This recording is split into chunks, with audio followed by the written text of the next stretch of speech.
چنانچہ قرآن پاک میں ارشاد ہوا سورہ بقرہ میں ہی ان فی خلق السماوات والارض واختلاف اللیل والنہار والفلک التي تجری فی البحر بما ينفع الناس وما انزل اللہ من السماء من ماء فاحیا به الارض بعد موتها۔ اس آیت کے اندر اللہ پاک نے فرمایا ان فی خلق السماوات، یعنی قرآن پاک ایمان کو منوانے کے لیے، اللہ کی ہستی کو منوانے کے لیے اور اسی طرح دیگر ایمانی حقیقتوں کو منانے کے لیے انسانوں اور مناظروں اور بحث کرنے والوں کے طریقے پر بحث نہیں کرتا، بلکہ قرآن پاک صحیح نرم طبیعت کے ساتھ انسانوں کو جو ہے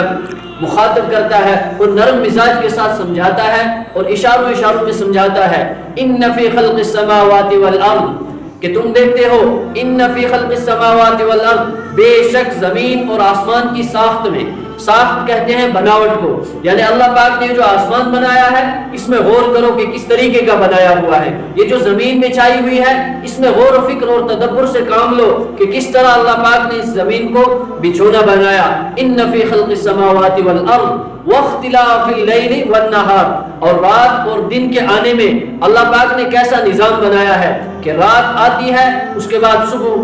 صبح اجالا ہوتی ہے، اندھیرا غائب ہو جاتا ہے، روشنی چھا جاتی ہے۔ انسان جب عقل سے کام لے گا تو اس کو ان چیزوں کے اندر اللہ کی قدرت نظر آئے گی کہ جو دن لانے والی ذات ہے یہ ذات اللہ کی ذات ہے، یہ جو دن کو غائب کرنے والی ذات ہے، غروب کرنے والی ذات ہے، یہ ذات اللہ کی ذات ہے۔ اسی کو قرآن نے کہا کہ رات اور دن کے آنے میں واختلاف اللیل والنہار والفلک التي تجری فی البحر، اور ان جہازوں یا ان کشتیوں میں تم غور کرو جو جہاز اور کشتیاں سمندر کے اندر تجری فی البحر، سمندر کے اندر چلتی ہے، کس لیے؟ بما ينفع الناس، لوگوں کی نفع رسانی کا سامان لے کر۔ وما انزل اللہ من السماء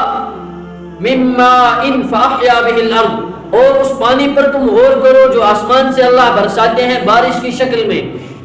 فاحیا به الارض، اس پانی کے ذریعے، اس بارش کے ذریعے سے زمین کو دوبارہ گویا زندگی عطا کرتے ہیں۔ بعد موتہا، قرآن نے کہا بعد موتہا، اس وقت جب زمین مر جاتی ہے، مردہ ہو چکی ہوتی ہے، تب آسمان سے اللہ بارش برساتے ہیں، اس بارش کے پانی کے ذریعے سے دوبارہ اس زمین کو جو ہے زندگی عطا کی جاتی ہے۔ فاحیا به الارض بعد موتها وبث فيها من كل دابہ، اور اس بارش کے ذریعے صرف زمین کو زندہ نہیں کیا جاتا، قرآن نے کہا کہ اس بارش کے ذریعے سے ہر جاندار چیزوں کو زمین کی وسعت میں پھیلا دیا جاتا ہے۔ وبث فيها من كل دابة وتصريف الرياح والسحاب المسخر بين السماء والارض، پھر انسانوں کو مخاطب کرتے ہوئے کہا کہ انسانوں تم دیکھو کہ آسمان اور زمین کے درمیان یہ جو بادل نظر آتے ہیں یہ کس چیز کے تحت ہیں اور جس شکل و صورت کے اندر نظر آتے ہیں، کیا تمہیں لگتا ہے کہ یہ خود بخود یہ سارا نظام ہے؟ لآیات لقوم یعقلون، اگر تم عقل والے ہو، اگر تم شعور والے ہو، اگر تم عقل سے کام لوگے، تدبر کرو گے، غور و فکر کرو گے، تو یہ ساری چیزیں تمہیں بتاتی ہوئی نظر آئیں گی کہ یہ ساری چیزیں جس طرح بھی ہیں، جس حال میں بھی ہیں، یہ خود بخود نہیں ہے، بلکہ اس کے پیچھے ایک کامل القدرت ہستی ہے، ایک طاقت والی ہستی ہے جو یہ سارا نظام عالم چلا رہا ہے۔